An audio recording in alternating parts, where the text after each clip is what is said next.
Hi friends, అందరికీ నమస్కారం. ఈరోజు మనము ఈజీ మనీ, సో డబ్బుల కోసం పరిగెత్తడం అనే దాంట్లో మనం ఎలా ట్రాప్ అవుతున్నాం. ఎందుకంటే ఈరోజు ఈ మాటను ఎందుకు మాట్లాడుకోవాలి అంటే, ఇక్కడ ఎక్కువగా మనము బెట్టింగ్ యాప్ల మీద చాలామంది ఈ వ్యసనంలో పడి చాలా కుటుంబాలలో ఆర్థిక ఇబ్బందులు ఎదుర్కొంటున్నారు. సో అలాంటి ట్రాప్స్ ఏంటి అంటే, ఈజీ మనీ అంటే ఏంది అసలు? డబ్బులు కష్టపడకుండా సంపాదించడం అనేది ఈజీ మనీ. వాళ్ళు కష్టంతో చూడరు.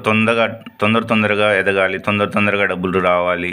ఒక మొక్కని నాటితే ఎలాగా పండ్లు మనకి నెమ్మదిగా పూత పూసి పెద్దగా ఎలా ఇస్తుందో అలా కాకుండా క్విక్గా మనం ఇలా డబ్బు పెట్టామా వెంటనే రావాలా. బెట్టింగ్ యాప్లు అనుకో, ఐపీఎల్ కావచ్చు, లేకపోతే గేమ్స్లలో కావచ్చు, ఇంకేమైనా చూసినా కానీ పెడతాము 500 పెడతాము, 500 రావాలి.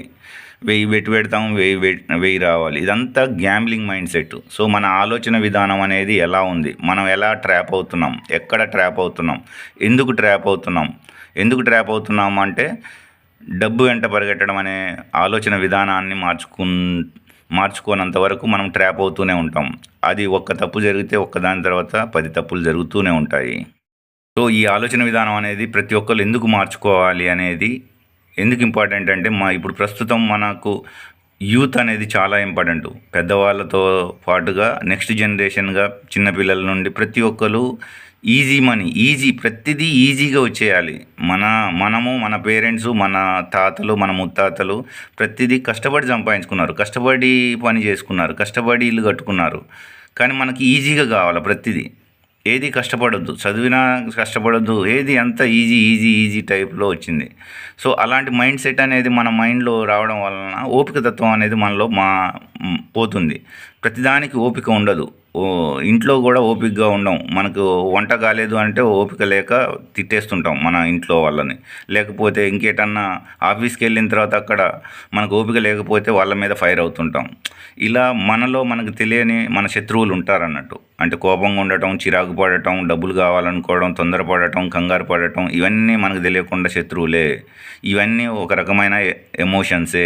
ఆ ఎమోషన్స్ ఉండటం వల్లనే మనకు తెలియకుండా మనం ట్రాప్లో పడిపోతుంటాం. ప్రతి ఒక్కరు ఒక్కొక్క ట్రాప్లో పడుతుంటారు. మీరు మనంగా ప్రశ్నించుకోవాలి, ఇప్పుడున్న పరిస్థితులలో నేను ఏ ట్రాప్లో ఉన్నాను? నేను డబ్బు ట్రాప్లో ఉన్నానా, లేకపోతే ఆల్కహాల్ మందు తాగడంలో ట్రాప్లో ఉన్నానా, లేకపోతే ఏదైనా అమ్మాయి విషయంలో లవ్ ఇలా అనుకుంటూ ఆ వ్యసనంలో ఉన్నానా, లేకపోతే డ్రగ్స్ తీసుకుంటూ డ్రగ్స్ తాగుతూ ఆ డ్రగ్స్ మత్తులో ఉన్నానా? ఏ మత్తులో ఉన్నాం అనేది చూసుకోవాలి. మనం ఏ ట్రాప్ అయితే ఉందో ఆ ట్రాప్ని ఎవరికి వారు తెలుసుకొని దాని దగ్గర నుండి చిన్నగా డిటాచ్ అవ్వడం అనేది చేసుకోవాలి. డబ్బు అని అంటే ఆ వ్యసనంలో ఉన్నామా? ఈజీ మనీ, బెట్టింగ్ అదొక రకమైన వ్యసనం. అలాంటి వ్యసనాలలో మనం పడి ఉంటే మనము తెలియకుండా ట్రాప్ అయిపోయి, మనం ట్రాప్ అవ్వడమే కాకుండా మన చుట్టూ ఉన్న వాళ్ళనే ప్రశాంతత లేకుండా చేసుకుని మానసిక ఇబ్బందులు, ఆర్థిక ఇబ్బందులతోటి ఇబ్బంది పడే అవకాశం మెయిన్గా ఈ ట్రాపింగ్ అనే మైండ్ సెట్ ద్వారాగానే జరుగుతుంది. ప్రస్తుతం మెయిన్గా మనం ఎలా ఆలోచిస్తున్నాము అనేది మనకి చాలా ఇంపార్టెంట్. ఆ ఆలోచన విధానమే మనని మనం మార్చుకోవటానికి ఉంటుంది. మనం మారాలి అంటే ప్రతి క్షణము మనం నేర్చుకోవడం అనేది ఉండాలి. మనం ఏం నేర్చుకుంటున్నాం, మనం ప్రతిదీ నేర్చుకోవడానికే పుట్టాము, అన్నీ నాకు తెలుసు అనేది ఎవరికీ లేదు. ఎవరికీ తెలియదు. ఎవరిది వారు నేర్చుకోవడం అనేది ఉండటం అనేది మనం నేర్చుకోవాలి. మనము ప్రతి క్షణం నేర్చుకోవడం అనే దాన్ని నేర్చుకోవాలి. అంటే మనం నేర్చుకోవడానికే పుట్టామనుకోవాలి, తిని పడుకోవడానికి కాదు అన్నట్టుగా. ప్రతి క్షణం నేర్చుకోవడానికే అన్నట్టుగా ఉండాలి. నేర్చుకోవడాన్ని సంపాదించాలి. జ్ఞానాన్ని సంపాదించుకోవడానికి సంపాదించడానికి నేర్చుకోవాలి. జ్ఞానం కోసం మనం ఉన్నాం అన్నట్టుగా. ప్రతి క్షణం మన ఏమేమి తప్పులు చేసుకుంటున్నాం, మనం మార్చుకుందాం అనే మైండ్ సెట్లో ఉండాలి. మన నుండి నేర్చుకోవాలి, ఇతరుల నుండి నేర్చుకోవాలి, మన ప్రకృతిని చూసి నేర్చుకోవాలి, మన ఆకాశాన్ని చూసి నేర్చుకోవాలి, నీటిని చూసి నేర్చుకోవాలి, భూమిని చూసి నేర్చుకోవాలి, గాలిని చూసి నేర్చుకోవాలి, చెట్ల దగ్గర నుండి నేర్చుకోవాలి. ఆ చెట్లు ఎంత హాయిగా జీవిస్తున్నాయి అనేది నేర్చుకోవాలి. పూలు ఇస్తున్నాయి, ఫలాలు ఇస్తున్నాయి, నీడనిస్తున్నాయి, ఎంత హాయిగా ఈ చెట్టు జీవిస్తుంది. అలా మనం జీవించాలి అనేటట్టుగా మనం ఉండాలి. మన చుట్టూ ఉన్న జంతువుల నుండి మనం ఏం నేర్చుకుంటున్నాం అనేటట్టుగా ఉండాలి. జంతు ప్రపంచం నుండి మానవ ప్రపంచం ఏం నేర్చుకోవాలనేది, పక్షి ఎంత హాయిగా విహరిస్తుంది, ఎగురుతుంది అనే దాని నుంచి పక్షుల నుండి నేర్చుకోవాలి.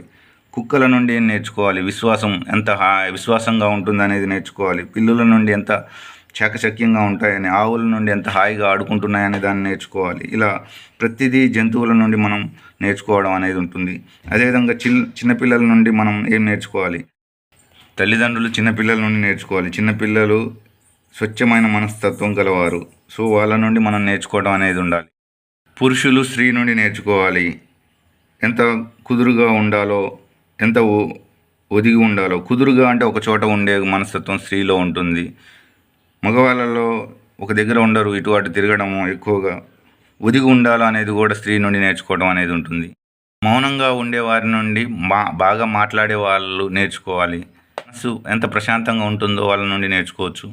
శాకాహారుల నుండి మాంసాహారులు నేర్చుకోవాలి. ధ్యానం చేయని వారు ధ్యానం చేసే వాళ్ళ నుండి నేర్చుకోవాలి. ఇలా జీవితంలో మనం ప్రతి ఒక్కరి నుండి ప్రతి క్షణము మనం నేర్చుకోవడానికి పుట్టాము, నేర్చుకోవాలి అనే మైండ్ సెట్ తోటి ఉన్నప్పుడు మనకు తెలియకుండా ప్రతిదాన్ని నేర్చుకుంటూ వెళ్తూ ఉంటాము. ఈ ప్రయాణంలో మనకు తెలియకుండా ఉన్నటువంటి ఈర్ష్యలు, పగలు, ద్వేషాలు, కక్షలు ఇట్లాంటివన్నీ ఉన్నాయా అనేది వాటిని వదిలేసుకుంటూ బతకడం అనేది మనం చేసుకోవడం, మనకు తెలియకుండా మన మనసులో మనశ్శాంతి, ప్రశాంతత తీసుకురావడం అనేది వీటి ద్వారా వస్తుంది, కానీ డబ్బు ద్వారా రాదు. ఆ డబ్బు వెంట పరిగెడితే మనకు తెలియకుండా అదొక లూప్లో పడతాము. సో అది ఏ ట్రాప్లో ఉన్నాము అనేది మనకు మనంగా జడ్జి చేసుకొని మనలో మనం మార్చుకోవడానికి, మన మైండ్ సెట్ని మార్చుకోవడానికి ప్రయత్నం చేసుకుంటే అది సాధ్యపడుతుంది. మనలో ప్రశాంతత అది ఒక రోజులో రాదు. మన ప్రశాంతత రావాలంటే కొన్ని నెలలు, ఒక 30 రోజులు, 40 రోజులు అయ్యప్పమాల ఎలా వేస్తారో అలాగా ఒక దీక్ష టైపుగా మనం నేర్చుకుంటూనే ఉండాలి. ఒక లెర్నర్గా ఉంటే మన జీవితాన్ని ప్రశాంతంగా తీసుకెళ్తూ మన జీవన విధానంలో మార్పులు తీసుకొని వచ్చడానికి మంచి దారి దొరుకుతుంది. అలాంటి ట్రాప్ కాకుండా ప్రతిదీ ఈజీ అనుకుంటూ ఒక డబ్బే మనకు ఆనందాన్ని ఇస్తుంది అనే మైండ్ సెట్ని మనం తెచ్చుకోవడం వలన, కొన్ని తప్పులు చేసుకోవడం వలన, వ్యసనానికి గురవడం వలన, తాగుడుకో లేకపోతే బెట్టింగ్లకో లేకపోతే ఇంకేమన్నా ఈజీగా రావాలనుకునే దాంట్లో ట్రాప్ అయిపోయి మనం చాలా తెలియకుండా ఇరుక్కుపోయే ఛాన్స్ ఉంటుంది. మన దుఃఖానికి కారణం పేదరికము, సంపద లేకపోవడము, డబ్బు లేకపోవడము. అది లేకున్నా కానీ ఆనందంగా జీవించవచ్చు అనేది కొన్ని నేర్చుకోవడం వలన మనం మన జీవిత విధానంలో ఆనందాన్ని వెతుక్కోవచ్చు. ప్రతి మనిషి డబ్బు చుట్టూ పరిగెట్టడం వలన ఇబ్బందులు తెచ్చుకుంటూ ఉంటారు. అదేవిధంగా దుఃఖానికి కారణం అనేది ఇంకొకటి గుర్తింపు రావాలని పరిగెత్తడం వలన కూడా మనకు తెలియకుండా మనము ఆ దుఃఖాన్ని, ఆ ట్రాప్లో పడిపోతుంటాము. డబ్బే శాశ్వతం కాదు. డబ్బు ఉన్నా డబ్బు లేకున్నా మన ఆనందంగా ఉండడం అనేదే ముఖ్యం. షార్ట్ కట్స్ వెతకడం అనేది కరెక్ట్ కాదు. ఇక్కడ మనకు అంతా నాకే తెలుసనే అహంకారంతో కానీ, అసలు ఏం నాకు తెలియదు, అందరికీ అన్నీ తెలుసు అనే ఆలోచన విధానం అనేది ఉండటం అనేది కరెక్ట్ కాదు. వారి జీవితాంతం ఏదో ఒకటి నేర్చుకుంటూ ప్రయాణం సాగిస్తూ ఉండాలి. ఒకరికి ఒకరు సుపీరియరు, ఒకరి ఇన్ఫీరియర్ అనేది ఏమీ లేదు. అందరూ ఒకే ప్రయాణం చేస్తున్నారు. వాళ్ళు ఎక్కడ డబ్బు లేకున్నా కానీ ఆనందంగా ఉండడం అనేది మన జీవన విధానంలో ఆలోచన విధానం అనేది మార్చుకోవడం అనేది చేసుకోవాలి. మనం దేనికి ఇన్సెక్యూరిటీగా ఫీల్ అవ్వాల్సిన అవసరం లేదు. వాళ్ళకు అది తెలుసు, నాకు ఇది తెలియదు అనే మైండ్ సెట్లో ఉండాల్సిన అవసరం లేదు. సో ఆ ఇన్ఫీరియారిటీ కాంప్లెక్స్ తోటి మనం బాధపడాల్సిన అవసరం లేదు. ప్రతి ఒక్కటి నేర్చుకుంటూ మన జీవన విధానం అనేది సాగించాలి. జీవన విధానంలో మనం భయం అనే దానితోటి భయపడుతూ ఉంటాము. భయపడుతూ బతుకుతుంటాము. మనం స్వేచ్ఛగా బతకొచ్చు. డబ్బులున్నా డబ్బులు లేకున్నా, ఎవరు మాట్లాడినా ఎవరు మాట్లాడకున్నా, మనం మన ఆలోచన విధానాన్ని మార్చుకుంటే మన చుట్టూ ఎంతమంది ఉన్నా ఎంతమంది లేకున్నా కానీ, మన తోటివారు ఉన్నా లేకున్నా, మాట్లాడకున్నా ఆనందాన్ని తీసుకోవటం, ఆనందంగా జీవించడం అనేది అది మనలోనే ఉంది. మనమే మార్చుకోవాలి, మనమే నేర్చుకోవాలి. ప్రతి క్షణం మనం నేర్చుకుంటూనే ఉండాలి.